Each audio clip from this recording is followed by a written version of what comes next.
What makes us resilient? What makes some people continue to pursue their goals and dreams in spite of roadblocks or challenges? What if all we needed was an opportunity? Imagine if we trusted our talents, our abilities, and our strengths, then took a chance on ourselves. FutureProof is a Cincinnati State faculty and student-created podcast where students, alumni, and employers share adventures in learning outside of the classroom. We hope you will cheer, cry, and laugh along the way as we share our students' stories of resiliency and overcoming the odds.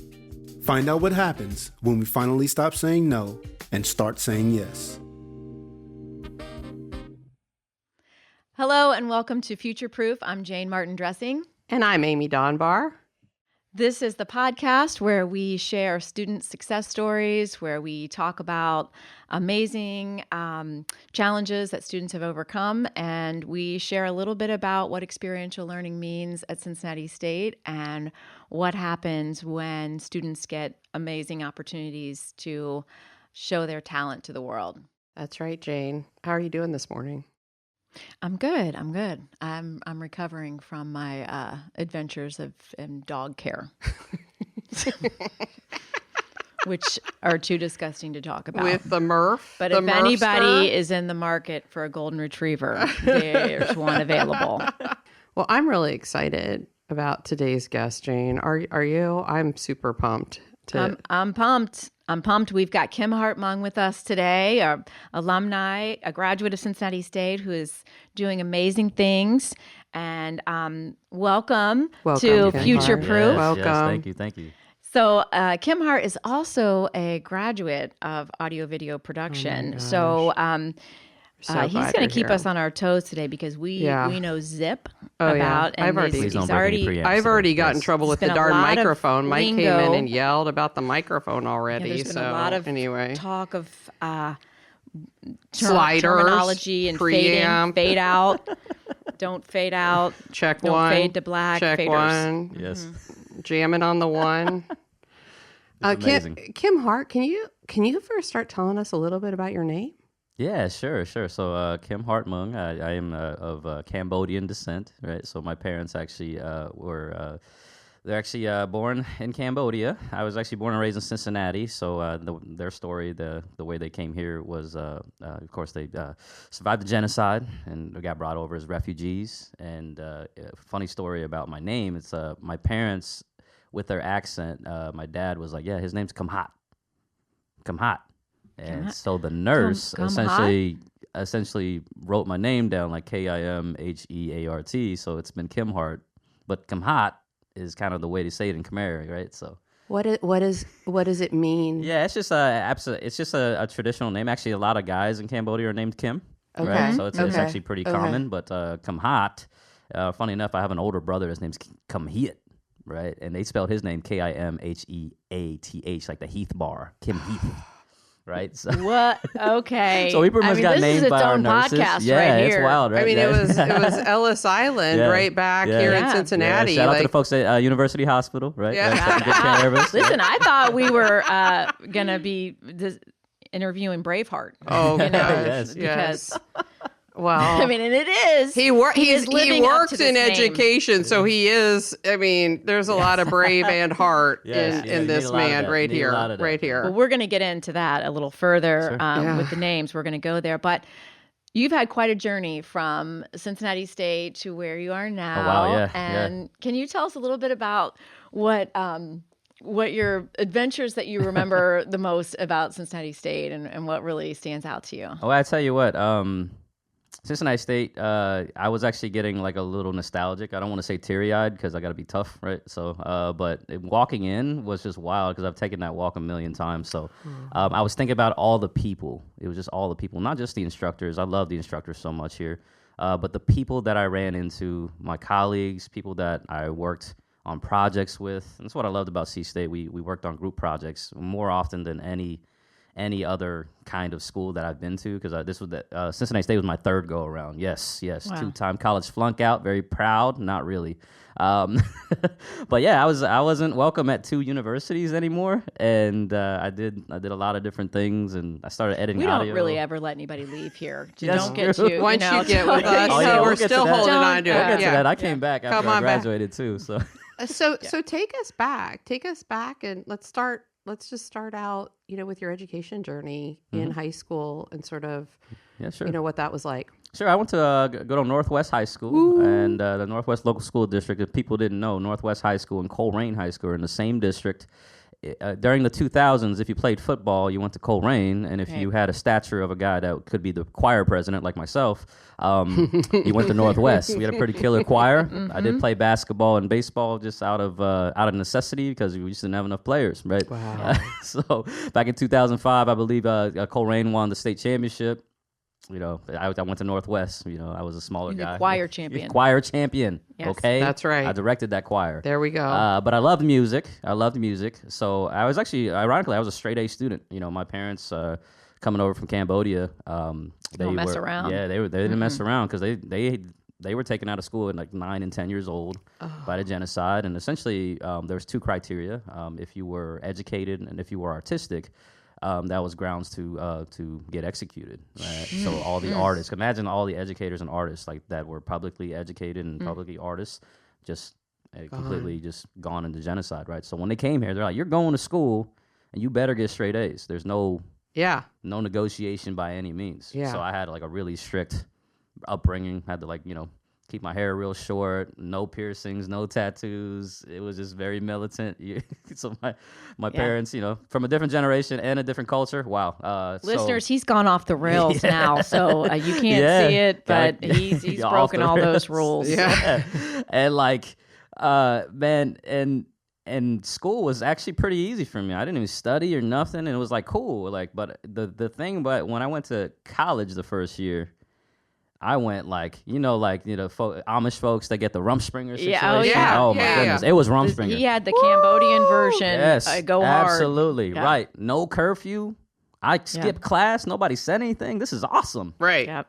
This is awesome. No parents around. Yeah, I came home with a tattoo one time. Dad said I wasn't part of the family, but it's cool. We mended things. You got back in. Yeah. You got back and in. Man, I tell you what, dude. A young guy, 19 years old. I got a tattoo on my, the back of my neck. Right. It's a. God, that's the one It's a place. music note, Yeah. and it was at the time in the 2000s. It was there ain't no way you're getting a job ever. Right. But now look at me. I'm a principal of a high Yeah. school. It's great. The tattoo on your neck. I love it. All the kids are going to come home and go, but Mr. Moeung's got a tattoo on his neck. Right. And Yes. that might come up in some parent-teacher conferences. Absolutely. Absolutely. And I mean, my go-arounds in college were hey, just go play basketball with your buddies. I was on campus. You were there. I wasn't in class. time on heck no, campus. heck no, man. Yeah. It was like at a osmosis situation. If you're just there, it's going Right. to come in. Yeah, right? at some Right. point I might show up Right. to and back then, man, I was just a knucklehead. It was just I kind of got this freedom that I never got before, and it was I just made the wrong choices, and that happens all the time. Yeah. And I'm going through it with a lot of my high school kids that I talk to. They're not bad people. They just make bad choices, right? Right. So I kind of give that to them. I gave them my stories, and they laugh oh, no way, man, no way. I'm yes way. I skipped class too. No, I don't think there's many people working in higher education that are I was perfect. I was all the not. things. I hope So not. It's yeah. it's almost it's almost a feeling of distrust for some folks that have not done any of that stuff. Yeah. Right? It's Yeah. wait, are you sure? Because No. I think you're lying to me. No, because we get it. We get it. We get it. We So absolutely maybe you get felt it. like college wasn't for you after all that. Yeah. Fun was for you, but maybe not college. Not so college.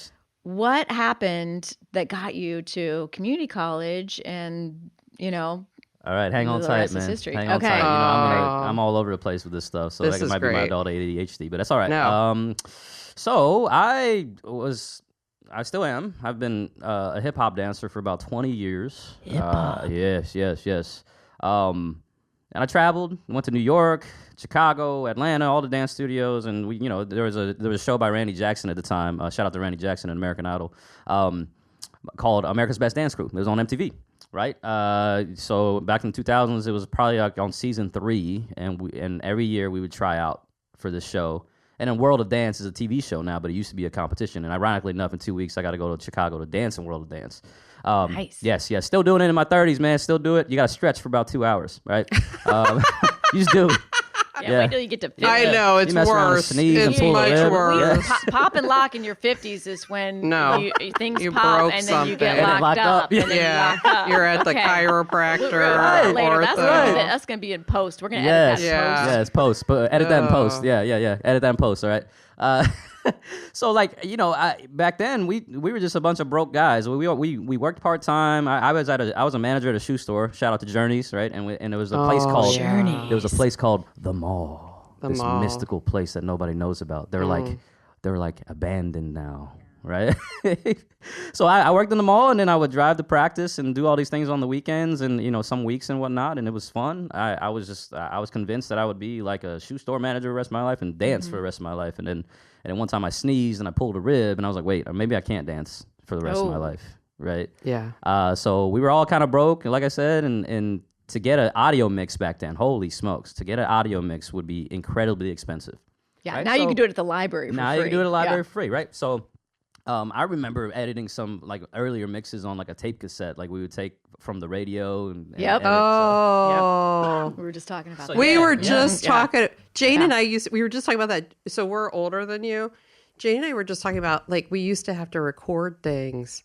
You don't even know this, but there was like a cassette player. It was a cassette player, and it was about this big, and it had a handle. This was before boom boxes or whatever they're called now, or they don't even exist now, I don't think. And we would record our song next to the radio, like Casey Kasem's Top 40, and record. Casey Kasem's Top 40. Yeah. There you go. Here's my song. And I remember taking it to school. Yeah, and play like you'd record, and then you right next to the radio and take it in. Awesome. Yeah. That's awesome. Yeah. So you get an audio mix. Yeah. So shout out to some student loans. I got to buy a MacBook back in the 2000s, and it was like 1 gig of RAM and 80 gigabytes of hard drive space. It was amazing, but it had something called GarageBand on it. Yeah, okay. People would talk about it, and this is, I mean, like you got to imagine, like YouTube was brand new in 2005, so YouTube was like 1 year old. It was 1 year old. So there weren't any tutorials. There's a bunch of just random stuff on there, just like for like 20 seconds, right? And the internet kind of was whack, right? It just, yeah. You remember we had to load up pictures and wait there, like, okay, cool. Yeah. Right? So no Google. We had MapQuest, all that stuff, right? So MapQuest. Yes. No. I still have. Okay, I still have MapQuest. No, my student. Thank you, first of all, Kimheart, for saying this, because my students, when we teach our intro to internship, intro to co-op. And I'm like, there was no email when I was in undergrad. And they look at me and I'm like, that's right. When the cavemen right. I wrote my resume on the wall. Like there was no email. I took a covered wagon. That's what we do now. We take our covered wagon and we drive around to internship sites. Shout out to the Amish people. All right. We keep the edit now. and post. Oh God. Yeah. Okay. So back then, go ahead. So I just GarageBand was like right there. I experimented like a mad scientist. It was like the thing I did on my spare time. Like so then I would before we would just dance to a song like straight through. And we had no options. So then soon enough, I started editing like different songs together, putting sound effects, right? Oh, wow. Off the interwebs, right? So it was cool. And my brother like literally looked at me and said, "Get your what back into school. Like go to school, do something for this because you're really good at it." And I was like, "Well, I don't know, man. School ain't for me. Rage Against the Machine." Yeah. Right? Just Rage Against the Machine. Keep dancing. Like, I'm not going back to the machine. No. All right. No. Another neck tattoo. Turn down for what? Yeah. Another all piercing. right. Yeah. But then, like, I got a tour of Cincinnati State, and there's always the stigma. Let's talk about the stigma of a community college, right? Please. Stigma. There's an entire This TV is my show default. based on community colleges. You know what I mean? Like, remember the Community? The yes, TV show? yes. So, like, there's always this stigma. It's like, oh yeah, these people that are washed up, these people that can't hack it in a university. It was almost like this second class feeling, and I was like, I don't know, man. Like, if I go to community college, man, people are going to look at me a certain way. And everybody's worried about their image when they're in their 20s, right? Sure. Yeah. But, man, I came the ATLC 4th floor. I would actually get that tattooed on me if I had to. We're here right now. We're here right now. Right now on the 4th floor. Man, I walked into the recording studio, and you thought, I don't know, man, it's like a kid in a candy store. I was like, what are all these lights? What did I'm do? home. What are these sliders? what do they do? Carly and the sliders. Yeah. And then like faders or horizontal. We're up high on the hill. I was like, I am signing up. I am going here, right? Because not only was it audio, it was video, and then we did graphic design classes and web design classes. Yeah. Right, and that will come into play later in my career too. But like, we actually learned HTML5 and all these different coding and just making websites and whatnot. My first website was horrible. But I liked it. It was the thing I did. I coded here, right? I actually was hands-on. I actually got in quick. And funny enough, earlier we were talking about like, first couple classes were like, man, this is tough. Shout out to Mike Tekulve, Audio 1, right? And we were in 8-week sprint courses back then, or 9 weeks. The Widowmaker. Yeah, the Widowmaker, right? What did he make you draw? He made you draw? It was like a signal path, right? I couldn't even tell you everything in it, but all I know is I aced it, and I thought I was the genius. Yes. I thought I was an absolute audio genius, right? You call me Timbaland. I mean, oh my that's gosh. what Dave Killen said when we were calling you. He said, you're going to call the audio genius Kimheart Moeung. Oh my gosh. Dave Killen did not say that. No, and Carly's still doing it right now. Producer Carly. We have, by the way, we're experiential learning all around. Yes, So we have everything. Our student producer here, who's no joke, right? Mm-hmm. No joke. Okay. So you go from failing out of not one, but two colleges. Two. We're not even welcome back. And then you're acing exams. You've got your first semester. Straight you're A's. getting You're straight home. A's. Straight A's. You found home. your place. Yeah. And then what happens? You just, are you still at the shoe place? Are you still with the mall? Yeah, I kind of bounced in different places when because you kind of become a free agent once you're a manager. Like, so I was at Express Clothing. Wow. Oh, yeah. PacSun, right? Hey, Bouncing different places. you were the cool retail guy. They trick you. They essentially give you a discount, so they give you right. Give them No, you work for your right. money. You're wearing your paycheck all day long. Yeah. Yeah. I was thinking of my second year. Yeah, it was my second year. And I heard about co-ops. Yes. Like, That's why we're here. This is our job. Okay. So some people were co-oping externally, and they were like these mystical beings. Where you are would they? hear about these people like, oh yeah, they're co-oping here. But then Cincinnati State had a co-op for audio video production at that time. So it was like this ragtag bunch of like diverse people and all walks of life, all different things, and we all got along. I got hired on as a co-op. You would have thought that I was like, I was like LeBron James signing a contract. Yeah. Here we are. And ironically enough, it was like a pay cut. It was a pay cut. For me. For many students, it is a pay cut. Yeah. So I took the leap of faith for me, and I knew that it would be an investment because I could increase what was on my resume, my portfolio, my demo reel, and that happened within like a couple weeks, right? Did you know that? Because Jayne and I have this conversation a lot of times with students. Hey, you're going to get this amazing experience, but you're going to have to time out or take a pay cut or whatever. Was that in your brain? Was it a no-brainer for you? Did you have to think about it? Did you have conversations about that? Yeah, I had to because I was broke. Yeah. There was times, I remember sometimes, and it's hard not to get like emotional about it. Like I would come to class and not really know how I would pay how to get out of the garage. Yes. That was yes. real. But then I had some really awesome people around me, and man, if it wasn't for some of them just like, hey, here's $5, man. I know you got me next time. Like, I was not that I was like poor by any means. I worked, I had a job, but I was horrible with my money.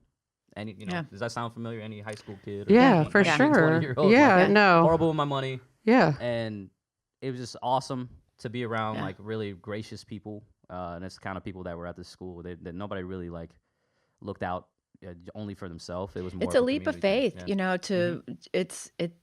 that's a hard thing when you're working with students to to tell yourself this is an investment in me. It's easy to throw your money to other things, but to say I believe in myself enough to take this risk. And I put myself through college waiting tables, and then there came a point where I didn't want to have somebody wave their iced tea glass at me anymore. I had to take a chance and do something more professional and build my resume. But that's a hard walk away from that money, that is a guaranteed thing. And is this investment in myself going to pay off? I know this job at the mall is going to give me a check every 2 weeks, but can I believe enough in myself to get there? Tune in to our next episode where we learn about how Kimheart Moeung went from Randy Jackson School of Dance to becoming principal of Butler Tech. The FutureProof podcast is brought to you from Studio 459, up on the hill at Cincinnati State's main campus in Clifton. This podcast is produced in conjunction with the Cincinnati State Audio-Video Production Program, its students and faculty. Student producer is Carly Baker. If you like what you heard here, please hit the subscribe button. If you're an employer or potential student interested in the programs Cincinnati State has to offer, please visit cincinnatistate.edu.